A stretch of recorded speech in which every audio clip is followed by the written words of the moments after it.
I'll tell you how you can become financially independent.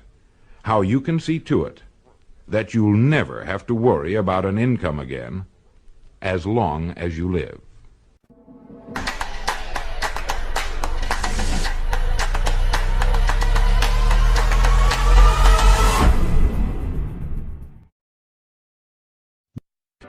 Hello, this is Earl Nightingale, and I want to take just 13 minutes of your time to tell you about the most interesting and successful people in the world, the people who belong to the top 5%. I believe it's a group you'll want to belong to also. First, let me explain who belongs to this group now, and it's right here that you may as well prepare yourself for a shock. I want you to get a mental image of 100 young men standing in a line. These men are all 25 years of age. The world is ahead of them. Each of them has as much opportunity as the rest. They live in the richest country on earth, truly a land of abundance. Now, answer this question. What will have happened to these 100 young men by the time they're 65 years of age? In other words, let's turn the clock ahead 40 years. What do you think will have happened to these 100 men who started even at age 25? It's interesting, isn't it? Well, here are the statistics. By the time they're 65, 1 will be rich. 4 will be independent for life. 5 will be working. 36 will be dead. 54 will be dependent. Let me repeat those figures so that you can get them firmly in your mind. 40 years after 100 young men start even at age 25, 1 is rich. 4 are independent. 5 will be working. And all the remaining survivors, 54, will be dependent on others or an agency for their support. So 5% makes the grade in life. This is the top 5%, and hence the title of this record. To ask you if you want to belong to the top 5% is really unnecessary. Of course you want to belong, and perhaps you already belong. When you discovered that only 5% of our people make the grade financially, were you shocked? You should have been, because this is really a serious indictment. Look at it this way. If you practiced playing the piano 8 hours a day, 40 hours a week, 50 weeks a year, for 40 years, I know you'll agree that you would be an accomplished pianist. Or what if you practiced anything, 8 hours a day, 5 days a week, 50 weeks a year for 40 years? Medicine, law, selling, agriculture, teaching, carpentry, writing, anything at all.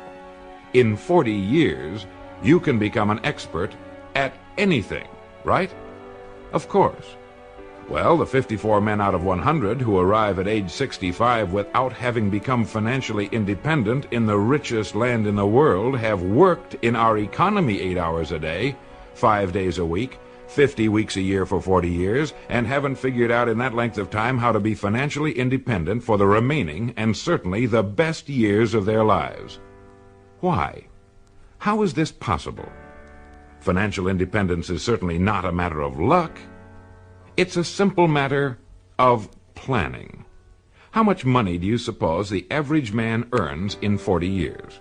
Well, going by present statistics, a man of even very average income should earn in excess of $200,000. That's a fifth of $1,000,000. That's a fortune. Where does it all go? Well, while you're pondering this question, let me tell you what the experts say. They say that only 5% makes the grade because that's the group that does not conform. That's the group that does not follow the crowd. Let's take a quick look at conformity today and see what it can mean. If we conform, that is, if we act like everybody else, the odds are about 95 to 5 that we'll miss the boat too. Why do people conform? Well, not too long ago, the great Nobel Prize-winning Dr. Schweitzer was asked in London, "Doctor, what's wrong with men today?" And the great doctor replied, "Men simply don't think." And that's the answer. Men conform because it seems like the easy thing to do, and because they've been taught to conform. From the time they were born, all through school, they were told what to do. They wanted to be liked, to belong to the group. They dressed, played, and acted like the other children. They didn't want to be different because children are sometimes cruel, to those who were different. They spent, let's say, at least 18 years learning to conform to their group. Then came the service. Again, they were told what to do. Again, they must conform. Suddenly, a man is out of service, out of school, and on his own for the first time. Now, what's the most natural thing in the world to do? Right. It's to look around and see what the other fellows are doing. Since we've always been told what to do, why should we start thinking for ourselves at age 25? So he gets a job, and again looks around to see how the other fellows are doing their jobs. Now, since it seems to be a part of human nature to do no more than a person has to in order to get the weekly paycheck, again he conforms. Now, we know he has 40 years to become great at what he does. Plenty of time. But does he do it? Not if he follows the crowd. Not unless he decides to join the top 5%. If we follow the crowd, we haven't got a chance. If we think independently and follow our good ideas with action and stay with it, nothing in the world can keep us from succeeding. Now, if you don't mind turning this record over, I'll tell you how you can become financially independent. How you can see to it that you'll never have to worry about an income again as long as you live. Now let's look at the big picture calmly and analytically. Since statistics prove only 5% makes the grade financially, in a country where there's more than enough to go around, all the rest must be doing something wrong. And what do the leading educators and experts say is wrong with most people today? They just don't think for themselves. They simply do not look at life as a complete thing with a beginning, a middle, and an end. Well, it's obvious then that if we don't want to conform, because by conforming we miss the financial boat, we must think. We must think now, before it's too late. There are only two things that can contribute to financial success. The first is the work we do for a living, and the second is the amount of money we save, since it's only by saving money that it can be accumulated and put to work for us.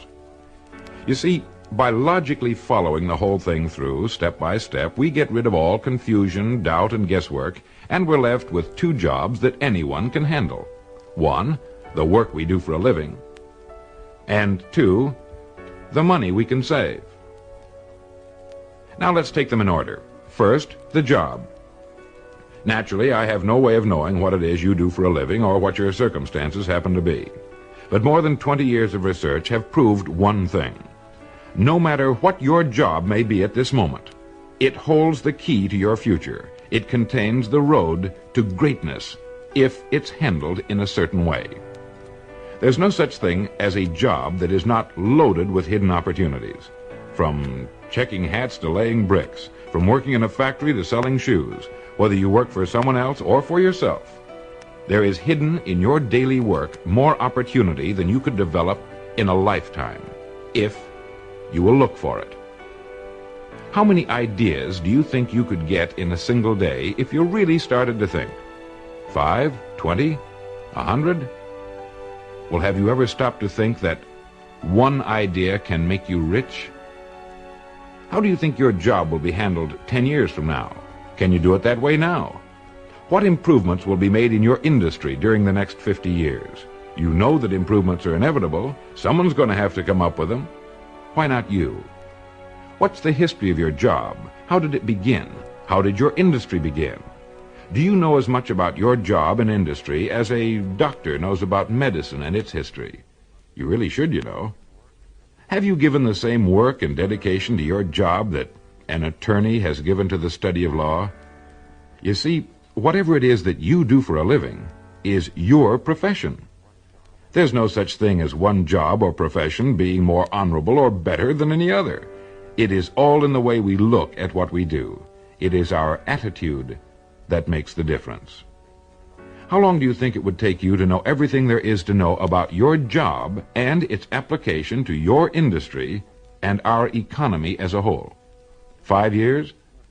Do you realize that if you attack your job for the next 5 years the same way you'd have to if you were working for yourself, that you can be a national expert on your particular job in 5 years? You see, a person can become an expert at any one particular thing in 5 years, and it's the experts in this country who can write their own tickets. It's the experts who get the ideas. It's the experts who are constantly in demand, regardless of economic cycles. Your mind is a great and largely unexplored continent. You own it, and no one else can trespass upon it. We know it contains unbelievable riches, but they must be found, and there's only one way to explore and prospect the human mind. We must think. Like any other kind of prospecting, it takes time and dedication, but of this you can be absolutely certain. If you will begin to do your job as you have never done it before, and think constantly of ways in which it can be done better, you will immediately belong to the top 5%, and you will definitely get the ideas that will guarantee you a great future. Now you might say, why should I knock myself out for the company I work for? This is what the majority says, and remember, it's the majority which always has, and unfortunately probably always will, miss the boat in life. You are actually working only for yourself. Each day you're building the house you and your family must live in, and the materials and methods of construction you put into your house will determine its strength and your degree of greatness. Remember, no matter what it is that you are now doing for a living, it contains the key to greatness if you will only look for it until you find it. So much for the job. The second point that can guarantee our being in the top 5%, those who achieve financial independence, concerns the money we save systematically until we are independent. The men and women who find themselves financially independent at 65 did not suddenly come into an inheritance on their 65th birthday. They planned it that way and then stuck to their plan. Saving money is the only check you can write that doesn't cost you a penny. You've seen a bricklayer starting on a large building. He puts down the first brick and you think, my gosh, what a job. But one day you drive by and there's the building, all finished. The first brick is still there, way down at the bottom, and all the other bricks are in their places. If he hadn't put down the first brick, none of the others could have been put in place. Each brick, small though it is, makes a vital contribution to the finished structure. It's the same with saving money. Unless you're saving at least 10%, preferably more, of what you earn, you are making an extremely serious mistake. Unless you pay yourself at least 10 cents out of each dollar you earn, you are stealing from yourself what can be the most beautiful years of your life. The later years, when you can do all the things you've always wanted to do. You see, financial success has nothing at all to do with the money you earn, but only with the money you save. If you have found this information helpful in any way, will you do the person from whom you obtained this record the courtesy of just a few minutes of your time? Thank you.